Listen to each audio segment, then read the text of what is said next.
श्री गुरु तारण तरण मंडलाचार्य जी महाराज द्वारा रचित श्री श्रावकाचार्य जी ग्रंथ का वांचन क्रम चल रहा है।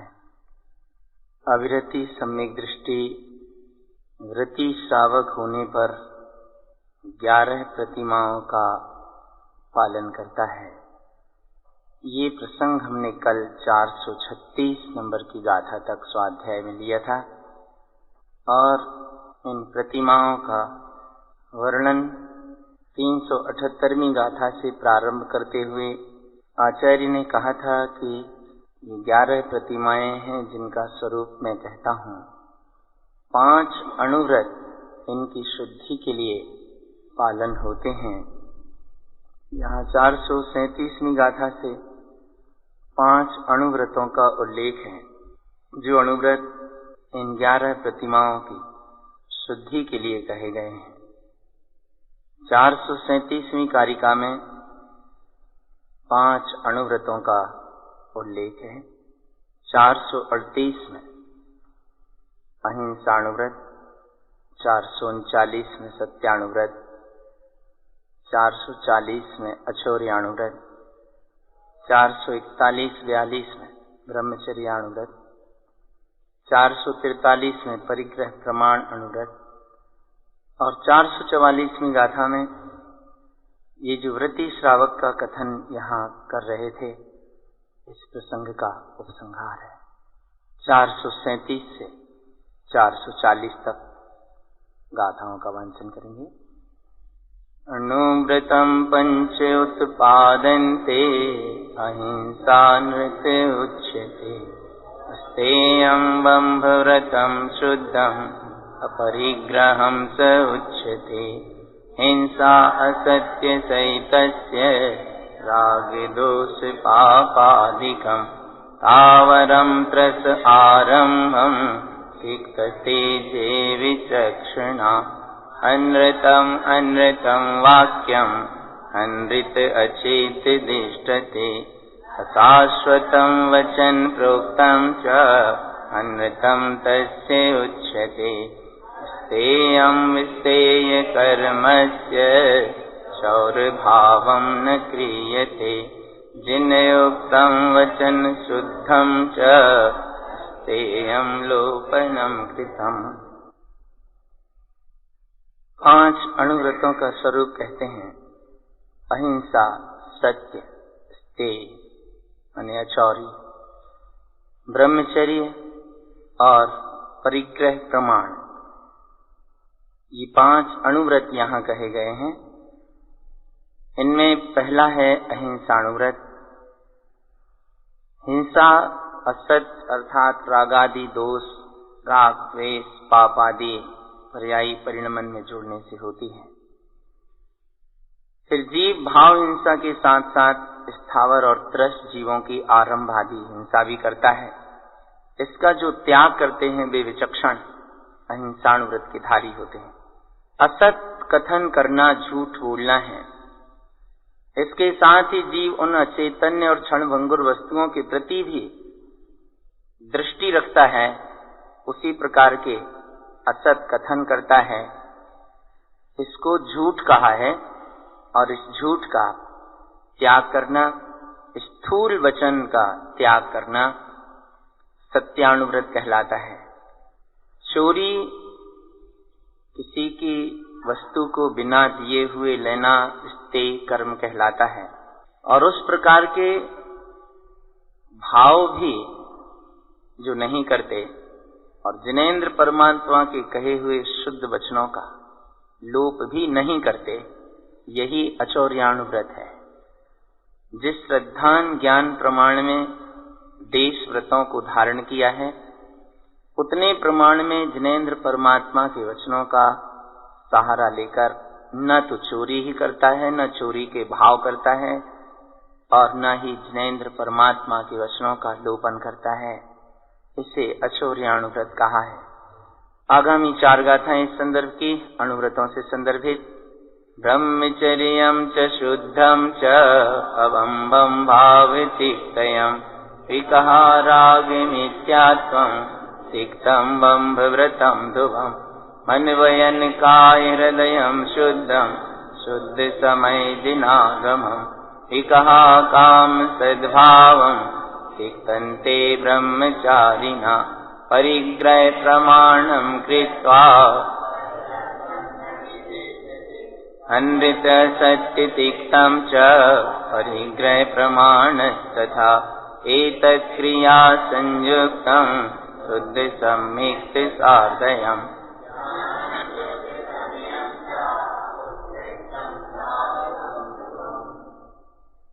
अब ब्रह्म भाव का त्याग, विकथा, राग और मिथ्यात्व का त्याग करके अपने ब्रह्म स्वरूप ध्रुव स्वभाव के आश्रय से जो व्यवहारिक अब्रह्म और रागादि भाव में जुड़ाव रूप जो अब्रह्म है, इसका त्याग ही शुद्ध ब्रह्मचर्य व्रत है। मन, वचन, काय और हृदय की शुद्धता पूर्वक जिनागम में कहे अनुसार जो जीव विकथा और काम के सद्भाव का त्याग करते हैं, वे ही शुद्ध समय के साधक ब्रह्मचारी होते हैं।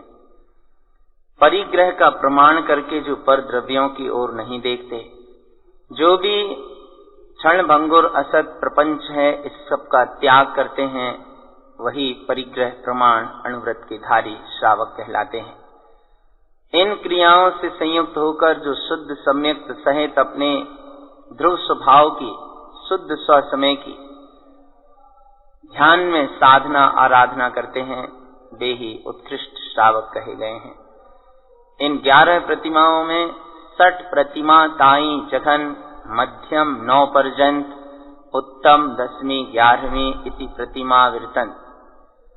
11 प्रतिमाओं में 6वीं प्रतिमा तक जघन्य श्रावक है, 9वीं प्रतिमा तक मध्यम श्रावक है और 10वीं 11वीं प्रतिमाधारी को उत्तम श्रावक कहा गया है।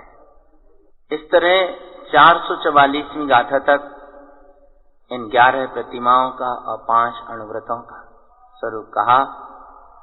ये अणुव्रती श्रावक महाव्रती होता है 3 कषायों का अभाव होने पर संज्वलन और नो कषाय की तीव्रता रूप उदय दशा में ये जिस चित्रल आचरण से युक्त रहता है, उसे यहाँ साधुपद 6वां गुणस्थानवर्ती महाव्रती कहा है। अव्रती और व्रती श्रावक का कथन करने के बाद आचार्य तारणतरण देव 445वीं गाथा से 457 नंबर की गाथा तक महाव्रती साधु कौन होता है, महाव्रतों का क्या महत्व है, इसकी क्या महिमा है और इस पद पर स्थित साधु क्या करते हैं, किस प्रकार का उनका आचरण होता है, इस प्रसंग को 445वीं गाथा से प्रारंभ करते हैं। गाथा 445 से 450। साधौ साधु लोकेन रत्नत्रयम्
धर्म शुद्धयम् जिनुक्तं यस्य सर्वण्यं वचनं तस्य प्रकाशनम्। 445वीं कारिका से साधु वे हैं जो इस श्लोक में रहकर रत्नत्रय से संयुक्त होते हुए शुद्ध रत्नत्रय में स्वभाव की साधना करते हैं, ध्यान करते हैं, इस साधना के बल से इन्हें अवधि ज्ञान प्रकट हो जाता है। ज्ञान और चारित्र से ये पूर्ण होते हैं। यहाँ पूर्ण होने का अर्थ अवृत्ति और वृत्ति श्रावक की अपेक्षा, ये संपूर्णतया पापों के त्यागी होते हैं, 53 क्रियाओं के पालन करता होते हैं, तप, व्रत, समिति और 3 गुप्तियों का निरंतर पालन करते हैं। ये साधु शुद्ध चारित्राचार में रत रहते हुए ध्यान योग के बल से अपने परिपूर्ण शुद्ध समय की साधना आराधना करते हैं। इस साधना के कारण इन्हें साधु कहा जाता है।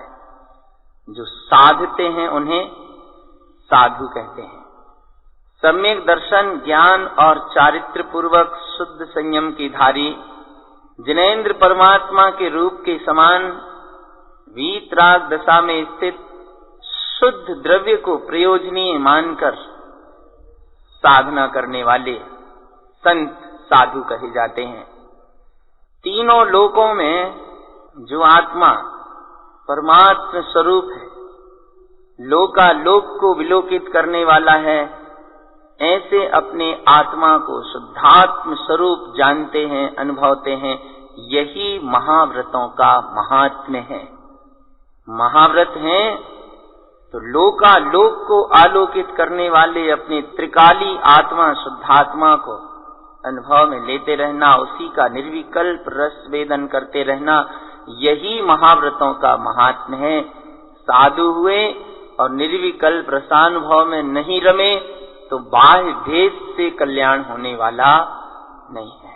इसीलिए सम्यक दर्शन पूर्वक जो साधु पद होता है, यही वास्तविक साधु पद कहलाता है। 6वें गुणस्थान वर्ती को ही साधु कहते हैं। पहले आदि गुणस्थान वर्ती को कहीं साधु पद की संज्ञा नहीं है। महाव्रतों का महात्म्य है कि अपने निर्विकल्प स्वरूप में रमण करना। और ये साधु किस प्रकार आचरण के साथ अपनी चर्या बनाते हैं, इसे आचार्य 450 नंबर की कारिका में कहते हैं कि धर्म ध्यान में रत रहते हुए शुद्ध धर्म का प्रकाशन करते हैं। जिन उक्तम जस्य सर्वण्यम वचनम तस्य प्रकाशनम। सर्वज्ञ परमात्मा के जो वचन हैं, उन वचनों को ही वे प्रकाशित करते हैं। अर्थात जैसा सर्वज्ञ परमात्मा ने कहा है वैसा ही वे कथन करते हैं। मिला जुलाकर कोई राग रूप कथन नहीं करते। जैसे वे वीतराग पद पर स्थित हैं और भगवान परमात्मा वीतराग सर्वज्ञ देव की जैसी वीतराग वाणी है, वे उसका पालन करते हुए उसी वीतराग वाणी का प्रकाशन करते हैं।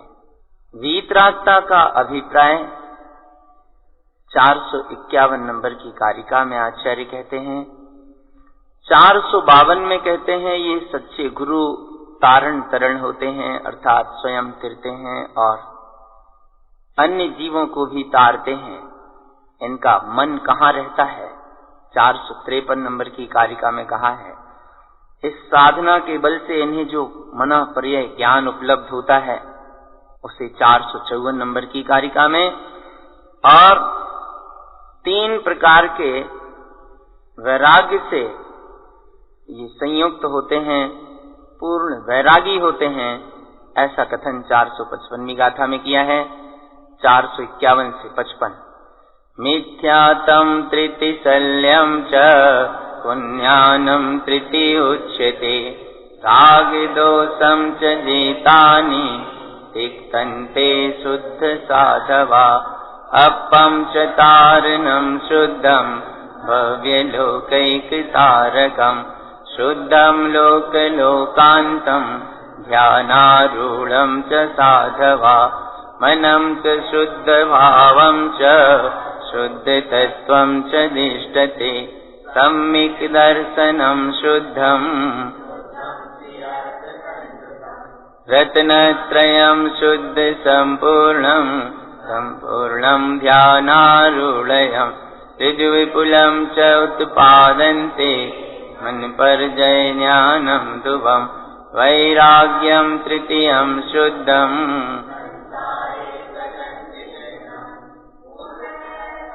तयम शुद्धम ध्यानारूढ़ स्वात्म दर्शनम। तीन प्रकार के मिथ्यात्व, तीन प्रकार के शल्य और तीन प्रकार के को ज्ञान के ये त्यागी कहे जाते हैं।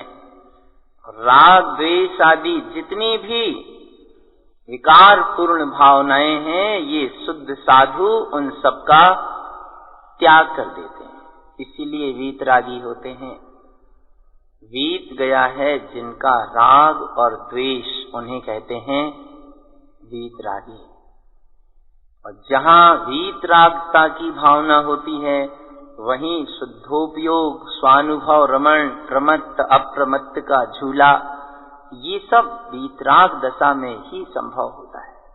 इधर से तीन कसाय की चौकड़ी जाती है, उधर शुद्ध स्वभाव का बल लगाते हैं, मिथ्यात्व को ज्ञान शल्य का अभाव होता है, तो कुल मिलाकर अमृत रस का भंडार ही उनके सामने रहता है। अब चूंकि वो 9 कषाय और संजुलन का तीव्र उदय रहता है, इसलिए उन्हें छठे में उसे ज्ञान भाव सहित भोगना पड़ता है, और जैसे ही वो मंद होता है तो 7वें में जाकर अप्रमत्ति की स्थिति में डूब जाते। ये विकार ही जीव को अपने स्वरूप में रहने में बाधक हैं। तारण तरण कैसे होते हैं वे? कहते हैं अपम च तारणम शुद्धम, वे अपनी आत्मा को तारने के लिए निश्चय से स्वयं ही स्वयं साधन है, और जगत के प्रत्येक भव्यात्मा के लिए तारणहार हैं। ऐसी तो उनकी विशेषता है जिस कारण उन्हें तारण तरण कहते हैं। और लोक के अंत में इस संपूर्ण लोक को जानने देखने वाले जैसे सिद्ध भगवान हैं, वैसे ही अपने शुद्ध स्वभाव के ध्यान में ये साधु आरूढ़ रहते हैं, संलग्न रहते हैं। मन में शुद्ध भाव रहता है, शुद्ध तत्व पर दृष्टि रहती है, शुद्ध सम्यक दर्शन पूर्वक निश्चय रत्नत्रय अभेद स्वभाव की साधना में संयुक्त रहते हैं, शुद्ध तीर्थ में रत रहते हैं। शुद्ध रत्नत्रय अर्थात जो अखंड परिपूर्ण स्वभाव है, पूरी तरह से उसी के ध्यान में रत रहने वाले ये साधु अपने ध्रुव स्वभाव के आश्रय से ऋजुमति और विपुलमति मना पर्याय ज्ञान को उत्पन्न कर लेते हैं। ऋजुमति मना पर्याय, विपुलमति मना पर्याय आदि ये ज्ञान इन्हें प्रकट होते हैं। 3 प्रकार के वैराग्य से ये साधु शुद्ध होते हैं। 3 प्रकार का वैराग्य, जन रंजन राग, कल रंजन दोष और मन रंजन गारव। इन्हीं को आगम की भाषा में संसार, शरीर और भोग कहा जाता है। संसारे तजंती तृणम, 3 प्रकार के वैराग्य से ये साधु शुद्ध होते हैं और संसार में सारे राग के कारणों को या जगत को, शरीर को, भोगों को तृण की तरह त्याग देते। भूषण रैनतयम शुद्धम, और रत्नत्रय के आभूषणों से शुद्ध होते, अपने आत्म स्वरूप के दर्शन और ध्यान निमग्न रहते। ऐसे तो होते हैं साधु जिन्हें संसार से कोई लेना देना नहीं, जिनका शरीर से कोई संबंध नहीं, जिनका पर्यायी परिणमन से कोई प्रयोजन नहीं।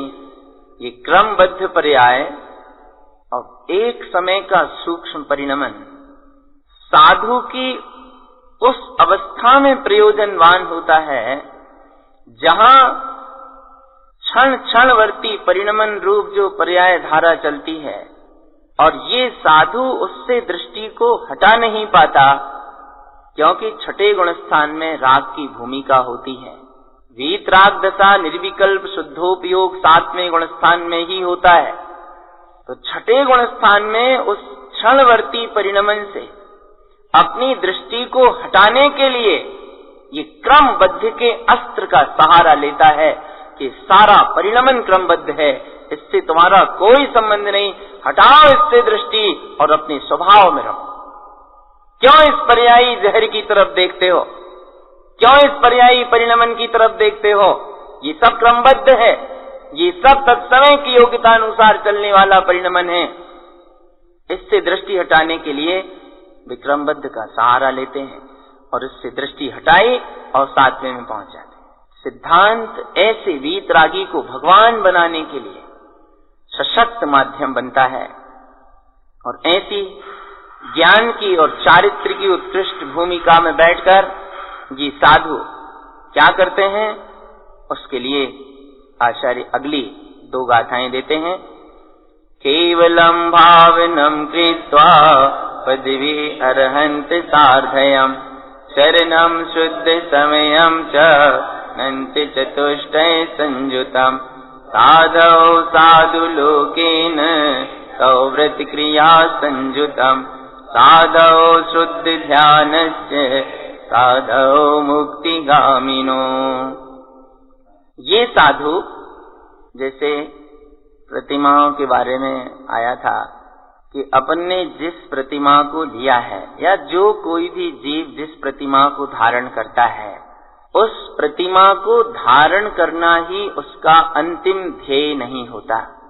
उससे आगे बढ़ने की भावना उसकी बराबर रहती है, तब निचली निचली प्रतिमाओं का सही पालन होता है।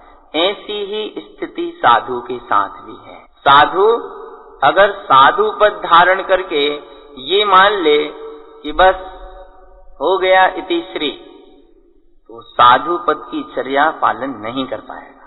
अगर साधु हुआ है तो साधु को उपाध्याय आचार्य होना है और वो आचार्य पदवी छोड़कर अरिहंत होना है, ये उसके सामने भाव होता है। ये उद्देश्य होता है कि मुझे अरिहंत पद प्राप्त करना है, सिद्ध पद प्राप्त करना है।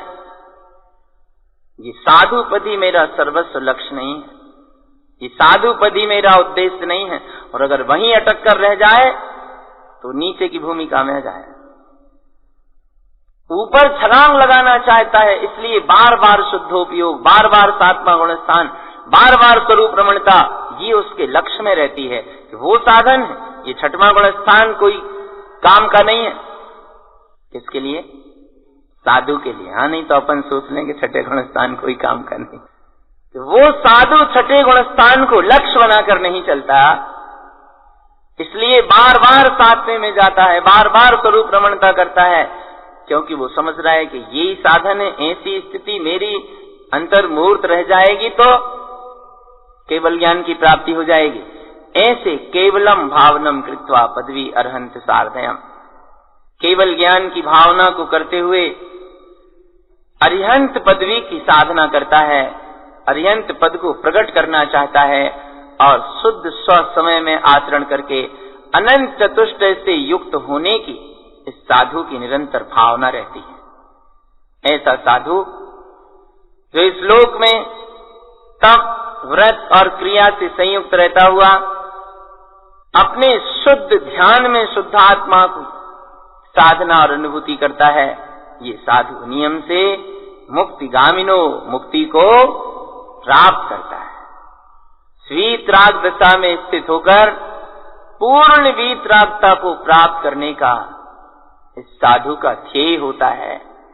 माने ऊपर उठना, ये साधु का ध्येय होता है कि मुझे ये छठा सातवां ही प्रयोजनीय भर नहीं है, मुझे परमात्मा बनना प्रयोजनीय है। अरिहंत सिद्ध होना मेरा उद्देश्य है, और अरिहंत होता है तो अरिहंत होने के बाद सिद्ध तो होता ही होता है। और जो साधु छठे सातवें में जहां प्रमत्त अप्रमत्त का झूला झूलते हैं, यही साधु जब अपूर्व करण में आठवें गुणस्थान में अपूर्व परिणामों को, अपूर्व पूर्व शुद्धोपयोग का अनुभव करते हैं, फिर ये नीचे नहीं लौट कर देखते। फिर अपूर्व करण से अनिवृत्तिकरण, अनिवृत्ति से सूक्ष्म सांप्राय, यहां जाकर इनका लोभ सूक्ष्म होता है। जो क्रोध, मान, माया, लोभ चार कषाय हैं, इनमें से नीचे के गुणस्थानों में क्रोध, मान, माया जाती हैं। अगर उपसम श्रेणी वाला साधु होता है तो इन सारी चीजों को दबाता हुआ चलता है, उपसमित करता हुआ चलता है, जिससे पानी में कीचड़ बैठता जाता है। ऐसे उसके पुरुषार्थ के बल से ये सारी कषाएं, नौकषाएं सब बैठती चली जाती हैं। और छायक श्रेणी का आरोहण करने वाला होता है तो 8वें गुणस्थान से ही सारी कषायों के पत्ते साफ करता चलता है। कोई भी कषाय को सुरक्षित नहीं रखता, सबको मिटाता चलता है, क्षय करता चलता है। 10वें गुणस्थान में लोभ का उपशम करके उपशम श्रेणी वाला 11वें में जाता है, जहां उसका मोह पूरी तरह से उपशमित हो जाता है। कदक फल जुज्जलंबा सरे सर्वाणियम बणिम मलयम सैलो वसंत मोहो उपसंत कषायो होती।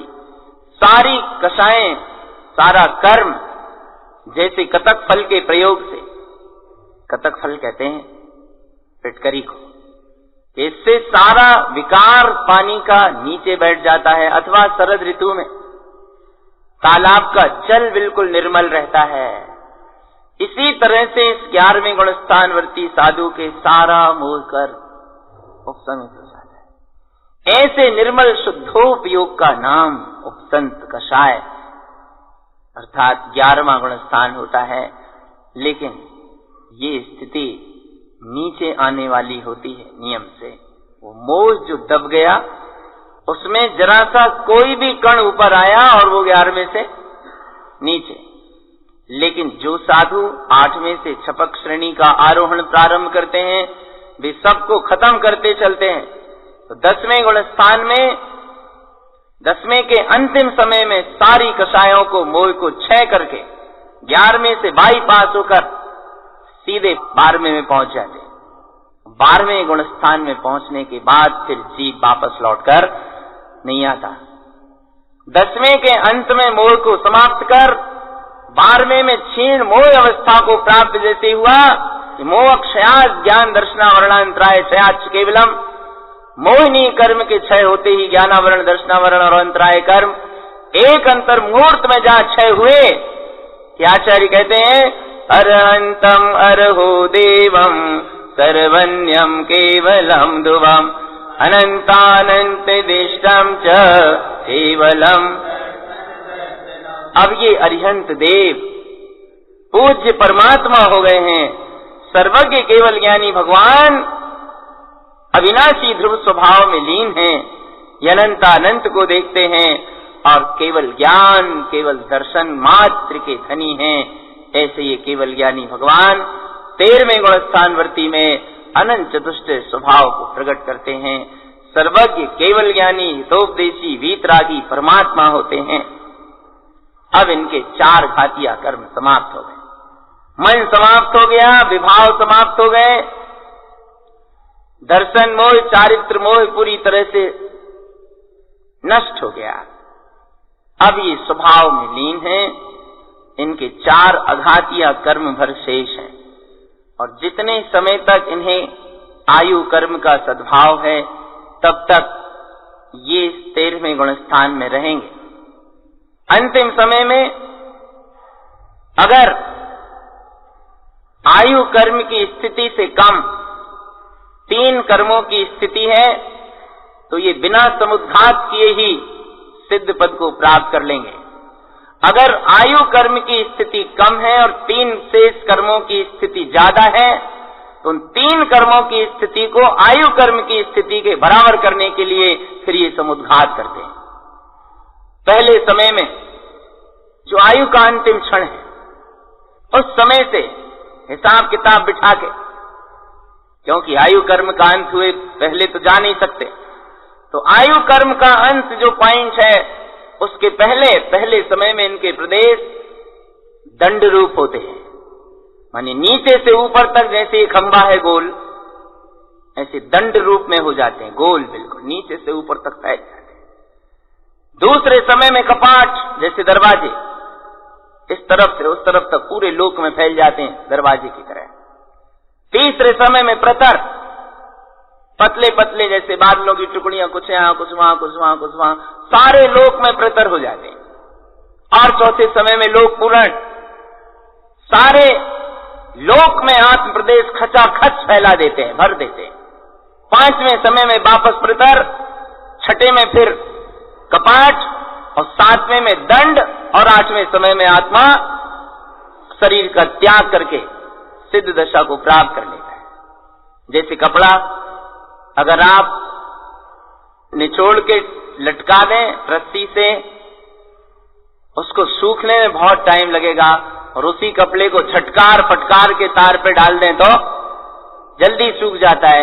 ऐसे ही समुद्घात मतलब ये शुक्ल ध्यान की विशेष क्रिया सहित झटकार फटकार देते हैं तो सारे अघातिया कर्म उनके क्षय हुए और सिद्ध दशा को प्राप्त कर लेते हैं। आचार्य तारण तरण कहते हैं, सिद्धम सिद्धि संयुक्तम अष्टगुणम च संयुतम अनाहतम विक्ति रूपेण। ये सिद्ध परमात्मा सिद्धि से संयुक्त अष्ट गुणों की धारी, अव्याबाद बाधा रहित, अपने स्वरूप से प्रकट शाश्वत ध्रुव स्वभाव में लीन अविनाशी सिद्धत्व को उपलब्ध सिद्ध परमात्मा हो गए हैं।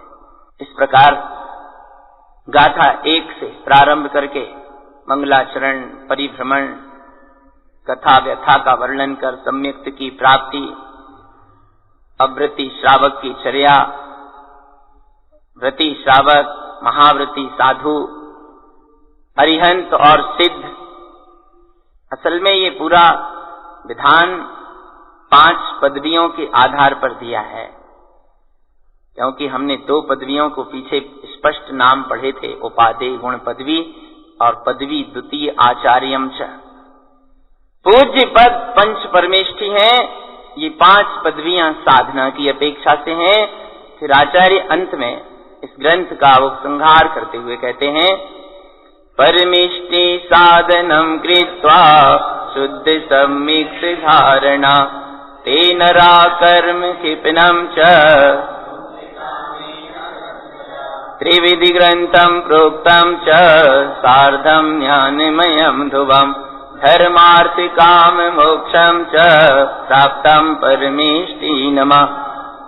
जो शुद्ध सम्यक्त के धारी भव्य जीव परमेष्टि की साधना करते हैं, अर्थात परमेष्टि पद की पदवियों के माध्यम से साधना करते हैं, वे नर सारे कर्मों को क्षय करके मुक्ति को प्राप्त करते हैं, इसमें कोई संशय नहीं है। इस प्रकार 3 प्रकार के पात्रों का वर्णन करने वाला ये ग्रंथ मैंने कथन किया। 7वीं गाथा में कहा था, बोच्छामि त्रिविधि पात्रम छ।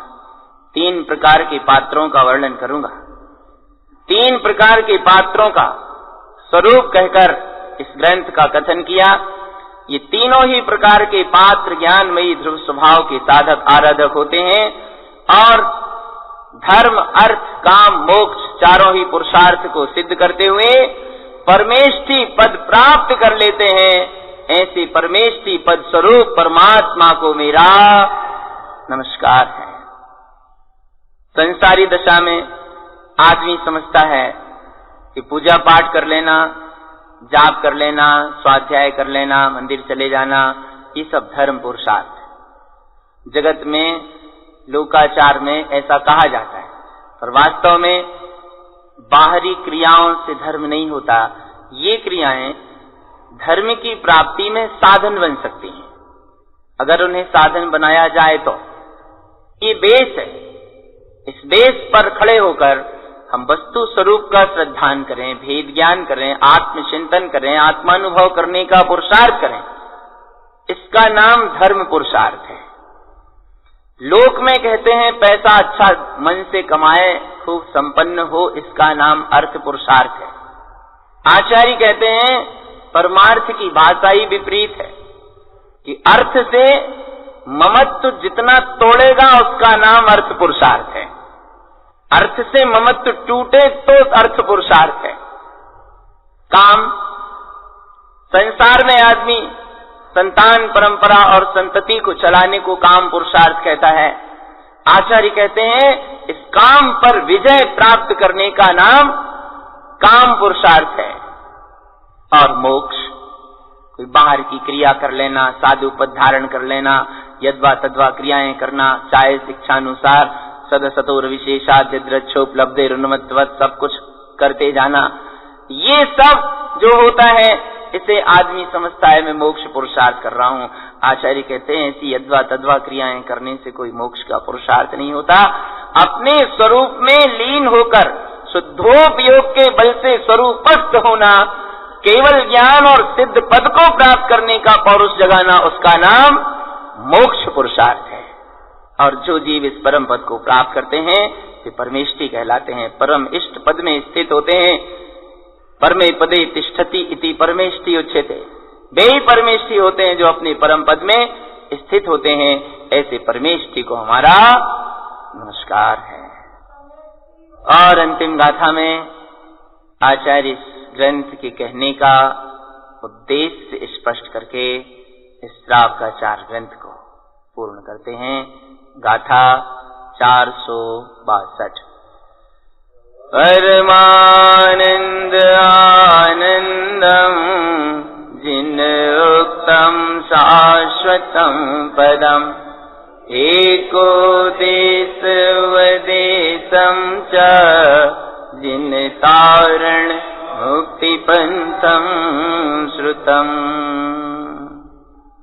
जिनेन्द्र भगवान के कहे अनुसार आनंद परमानंद में अपने शाश्वत पद में लीन रहने के उद्देश्य से यह श्रावकाचार ग्रंथ मैंने कहा है।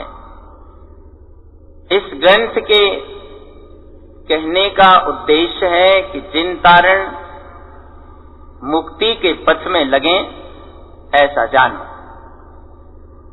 श्री गुरु तारण स्वामी ने अपना स्वयं मोक्ष मार्ग बनाने के लिए और जिनेन्द्र परमात्मा के कहे अनुसार अपने आनंद परमानंदमयी शाश्वत पद में स्थित होने के उद्देश्य से इस ग्रंथ का उपदेश किया है, इस ग्रंथ का कथन किया है।